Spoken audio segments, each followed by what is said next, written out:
নমস্কার, কেমন আছো সকলে? আশা করি সকলেই খুব ভালো আছো। তো একটা নতুন ব্লগে সকলকেই স্বাগত জানাই।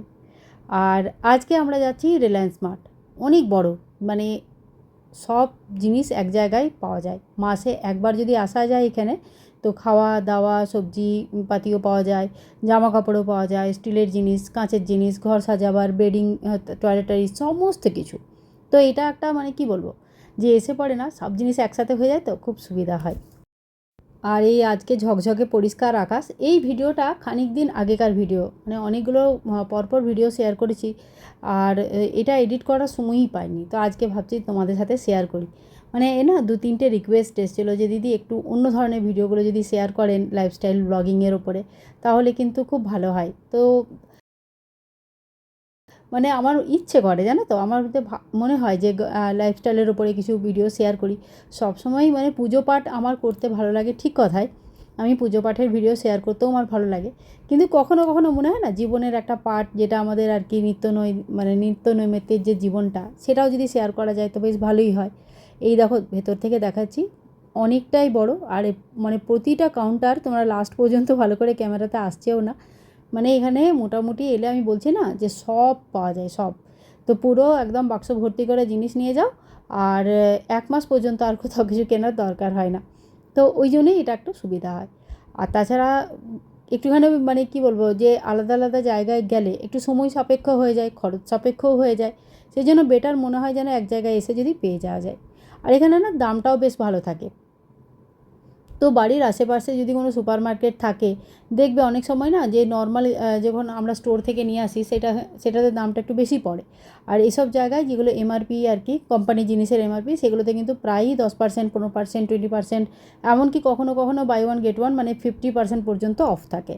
তো এই আমরা এবার বেরিয়ে পড়েছি, বাইরে একদম ঝকঝকে রোদ উঠেছে। আর দেহরাদূনের আকাশটা না, মানে বাইরে থেকে যখন দেখা যায়, প্রত্যেকবার আলাদা আলাদা কালার, খুব সুন্দর লাগে। মানে কখনো একদম রেড হয়ে থাকে, কখনো ব্লু হয়ে থাকে, কখনো একটু পেঁজা তুলোর মতন হয়ে থাকে। সূর্য ওঠা, সূর্য ডোবা, মানে এখানের কিছু জিনিস সত্যিই খুব ভালো লাগে, সত্যিই খুব সুন্দর। আর এই যে সকাল সকালে একটু একটু রোদ উঠেছে, বেশ সুন্দর লাগে এই সময়টা। এরপর থেকে আবার গরমটা খুব বেড়ে যায়। আর এই দেখো পুরো ভর্তি, থলি ভর্তি জিনিস। পুজো টুজো করে আমি বাড়ি মানে গেছিলাম, পুজোটা করার পরেই আমি গেছিলাম সিধা। আর এই ভিডিওটা একটু পুরনো, মানে তখন বাবা মা ছিলেন আর কি। বাবার অ্যাকচুয়ালি হাঁটু অপারেশন হয়েছিল, হাঁটুতে একটুখানি ডিসপ্লেসমেন্ট হয়ে গেছিলো, একটু প্রবলেম ছিল, তো সেটার ব্যথা হতো। তো সেটার অপারেশনের জন্য বাবা এসেছিলেন, আর প্রায় 1.5 মাসের মতন ছিলেন। 1.5 মাস, 1.25 মাসের কাছাকাছি ছিলেন। তো অতক্ষণ থাকার পর এখন তো বাড়ি চলে গেছেন, কিন্তু একটা দুটো ভিডিও এমন রয়েছে যেখানে বাবা মাকে এখনও দেখা যাচ্ছে আর কি। সেই জন্যই তোমরা হয়তো ভাবে যে বাবা মা আছে কি না, সেই জন্যই মানে আপডেটটা দেওয়া আর কি। আর এই যে এখন মানে আমরা তাড়াতাড়ি গেছিলাম, সকাল 9টা 9:30টার মধ্যেই ফিরে চলে এসেছি। এরপরে বাড়ির কাজকর্মগুলো শুরু করব। আর আরেকটা কথা, যেটা মানে তোমাদেরকে আরেকটা কথা জানাবার ছিল, কিছুদিন আগে একটা ভিডিও শেয়ার করেছিলাম যেখানে আমি আমার 3 BHK ট্যুর একটা করিয়েছিলাম। ট্যুর ঠিক বলা যায় না, মানে একটু মানে যারা রেন্টে ছিল আর কি 3-4 বছর ধরে, তারা মানে তাদের বাড়ি তৈরি হয়ে গেছে, তো তারা নিজেদের বাড়িতে চলে গেছে। এখন আমাদের মানে আমরা এবারে ওখানে শিফট করব কি করব না সেটা নিয়ে দোনামোনায় ছিলাম।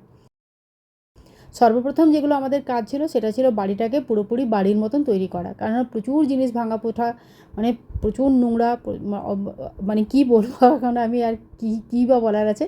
কিন্তু অবস্থা একেবারেই ভালো ছিল না, অনেক কিছু মানে এমন জিনিস ছিল যার পেছনে বেশ ভালো রকম খরচা করে অনেক কিছু ঠিক করতে হয়েছে। এখন বাড়িটাকে দেখলে বেশ সুন্দর লাগছে, যদিও বাড়িটা পুরোপুরি খালি এখনও, তাও বেশ সুন্দর লাগছে। তো অত মানে বেশ বড় মতন জায়গা আছে, স্পেসিয়াস, বেশ সুন্দর লাগলো।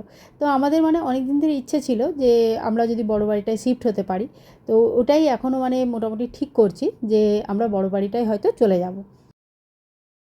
কিন্তু এখনও কোনো সেরকম ফিক্স নেই, তবে যদি যায় তাহলে খুব শীঘ্রই আমাদেরকে ডিসিশনটা নিতে হবে, কারণ এরপরে আবার যাওয়ার সেরকম কোনো ডেট নেই, সেটা আবার আরেক সমস্যার কারণ হয়ে যাবে। আর এই যে গোল্ডি আইসক্রিম খেয়ে ঘুমোচ্ছে, মানে গ্রীষ্মকালে ওর একই কাজ, আইসক্রিম খাওয়া আর ঘুমোনো। খুব মানে আনন্দের সঙ্গে ঘুমোই আর কি, আইসক্রিমটা খেয়ে খুব মানে আরাম পাই ও। আর এখানে বানাবো ঘুগনি, সেজন্য মটরগুলোকে ভিজিয়ে রেখেছিলাম, আর এবারে সেদ্ধ করে নিয়ে পরে এখানে ঘুগনি বানিয়ে দেবো। ঘুগনি, লুচি বা ঘুগনি, মানে ঘুগনির সঙ্গে যে কোনো রুটি, লুচি, পরোটা সব কিছু বেশ খেতে ভালো লাগে। তো এখন দুদিকেই না কাজটা খুব বেড়ে গেছে, মানে নিজের বাড়ির কাজটা তো জানেনই, একজন গৃহিণী হিসাবে বাড়ির প্রচুর কাজ থাকে, বাচ্চাদের দেখা, বড়দের দেখা, অনেক রকম কাজ থাকে। আর তার সাথে সাথে ওই বড় বাড়িটা মানে যেটা 3 BHK সেটাকেও আবার পরিষ্কার পরিচ্ছন্ন করা, বা তার অনেক রকম বাড়ির কাজ দেখা যায় না, কিন্তু করতে করতে খুব থকে যায় আর কি, যাকে বলে খুবই মানে খুবই পরিশ্রমের কাজ। তো সেই জিনিসগুলো চলছে সাথে সাথে। তো এইটাতে এই যে তৈরি করব না ঘুগনিটা, এটাতে কিন্তু এইখানেই আমি ডাইরেক্ট কিছু মশলা অ্যাড করে দেবো, যেমন এই লঙ্কা গুঁড়ো থাকে, ধনে গুঁড়ো থাকে, জিরে গুঁড়ো থাকে, এই জিনিসগুলো অ্যাড করে দেবো। একটু সামান্য হিং দেবো, আর একটুখানি সামান্য লেবুর রসটা আমি লাস্টে দিই। আর মানে আমি না নর্মাল যেভাবে ঘুগনি হয়, তোমরা বলবে এটা আবার কী রেসিপি, কিন্তু আমি খুব সাধারণভাবে এইভাবেই করি, আর খেতে বেশ ভালোই হয়, খারাপ হয় না, খেতে সুন্দর হয়। ঘুগনির যেটা একটা প্রপার রেসিপি সেটা মা বানায়, মায়ের ঘুগনিটা খুব সুন্দর হয় খেতে, সত্যিই খুব ভালো লাগে। কিন্তু আমি মানে শর্টকাটের পাবলিক, আমি এইভাবেই চালিয়ে দিই কাজকর্ম। মানে রান্নাবান্না যে করতে ভালোবাসি না তা না, তবে যখন প্রেশার থাকে তখনও একটা যে রান্না করা আমার হবি সেটা বললে কিন্তু ভুল। তখন কিন্তু আমার এই কাজ চালাও রান্না দিয়েই আমার বেশ সুন্দর দিন কেটে যায়। তো এই ঘুগনিটা করবো, করে পরে রেখে দেবো। তো এই ঘুগনিটা মুড়ি দিয়ে, তরকারি দিয়ে, যে কোনো জিনিস দিয়ে খাওয়া যাবে আর কি। আর তার সাথে টমেটোটাও দিয়ে দেবো, গলে থাকবে। তো যখন পেঁয়াজ ভাজবো তখন এই টমেটোটাই ওর সঙ্গে মিশিয়ে দেবো। তো এইভাবে আমার আর কি শর্টকাটে ঘুগনিটা তৈরি হয়ে যাবে। আর ওই ঘরের আমাদের মানে 3 BHK রুমের কী কী কাজ হয়ে গেছে তোমাদেরকে জানিয়ে দিই এখন একটু। তো ওখানে আমাদের মোটামুটি ঘরটার যেটা ঝাঁট মোছা, নিচটাতে যে প্রচুর জিনিস পড়েছিল, মানে প্রচুর প্রচুর জিনিস পড়েছিল, নিচে হাঁটা যেত না, সেই সমস্ত জিনিসগুলো পরিষ্কার হয়ে গেছে, ঘষা মাজা হয়েছে। এখনও পর্যন্ত টাইলসগুলো অত পরিষ্কার হয়নি, যতটা একদম মানে সেই বলে না চকচকে হয়ে যাওয়া, কোনো দাগ ধাব্বা না থাকা, সেরকম হয়নি। বহু চেষ্টা করে পরেও এখন আগের মতো নতুনের মতন করতে পারিনি আর কি। আমরা মানে প্রফেশনাল লোক ডেকে পরেও চেষ্টা করেছি, একটা দুটো টাইলসে এখনও দাগ দাগ রয়েছে, তো সেগুলো এখন ঠিক হবে। আর পুরো ঘরটাই কালার হয়ে গেছে। কালার আমরা কোনো রকম অন্য কালার ইউজ করিনি, যেমন এই ঘরটার কালার সেম এই কালারই ইউজ করেছি ওখানেও, তো কোনো আলাদা কালার ইউজ নেই। পুরো পুরো সমস্ত রুমে সব জায়গায় সেম একই এই হোয়াইট মানে ক্রিম হোয়াইট কালারটা। এরপরে পর্দাগুলো আলাদা আলাদা দেবো, সেটা আমরা এখনও ভাবিনি, তবে খানিকটা পর্দা রয়েছে অলরেডি, তো পর্দাগুলো সেই হিসাবে টাঙিয়ে দেবো। তবে কোনো রুমের মানে ঘরটাকে সাজাবার খুব ইচ্ছে আছে, জানো তো, সুন্দর করে নিজের ঘরটাকে সাজাবো। আর এটাতে আমার ভাতটা চাপিয়ে দিলাম। আর এরপরে যে শাক পাতগুলো আসে সেটার যে এই ডগাটা, এটা কেটে পরে গোমাতাকে নর্মালি আমরা দিয়ে দিই। এখান থেকে মানে একটু কম কাটলেও হয়, কিন্তু আমি নর্মালি যেহেতু গোমাতাকে দিই সেহেতু একটু বেশি করে কাট করে তাকে দিয়ে আসি। মানে আমার বেশ ভালোই লাগে যে যদি একটুখানি দেওয়া যায়, এইটুকুও যদি করতে পারি তাহলেও মনে হয় অনেকটাই হয়েছে। তো প্রচুর জিনিস এদিক থেকে ওদিকে নিয়ে যাওয়া যাবে। অ্যাকচুয়ালি যখন আমরা কোনো দূরের জায়গা থেকে কোনো দূরের জায়গায় শিফট করি, যেমন আমরা বম্বে থেকে এখানে এসেছিলাম, বা এখানেও এসে পরেও 2-3টে ভাড়া বাড়ি চেঞ্জ করা হয়েছিল, সেই সময় কিন্তু পুরো বক্স প্যাকিং হয়েছিল, এবং সেই সময় শিফটিংটা অনেক বেশি মনে হচ্ছিলো সহজ। এখন মানে একটা টাওয়ার থেকে আরেকটা টাওয়ারে যাওয়া, খালি মানে সেম সোসাইটিতেই একটা ঘর থেকে আরেকটা ঘর যাওয়া, একদিক থেকে খুব সহজ মনে হবে যে নিজেরাই হয়তো জিনিসপত্র নিয়ে চলে গেলাম, আর বড় জিনিসগুলোর জন্য লেবার করালাম, মানে বেসিক্যালি এটাই হয় সবার ক্ষেত্রে। কিন্তু এই নিজেরাই জিনিসগুলো প্যাক করে ছোটো ছোটো জিনিসে নিয়ে যাওয়া, এটা কিন্তু আপনি আপই একটা অনেক বড় মানে টাস্ক যাকে বলে।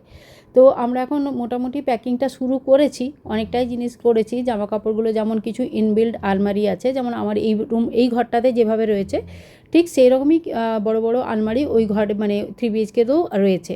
তো আমাদের মানে ওরকমই একটা ইয়ে আছে যে আমরা আলমারিতে জিনিসগুলো শিফট করে দেবো ধীরে ধীরে, যেমন জামা কাপড় বা যেগুলো কম ইউজ করার জিনিস আছে সেই ধরনের জিনিসগুলো একটু একটু করে শিফট করে দেবো, যাতে করে জলদি করে জিনিসগুলো এক জায়গা থেকে অন্য জায়গায় নিয়ে যাওয়া যায়। তো আমাদের এইভাবে মানে কাজগুলো শুরু করেছি, আমরা কাজগুলো শুরু করেছি, বলতে পারছি না যে এখন কতটুকু কি সাকসেসফুল হবে, কীটুকু করতে পারবো, তবে এইটুকুই একটা আপডেট ছোটো মতন দেওয়ার ছিল, তাই দেওয়া হলো আর কি।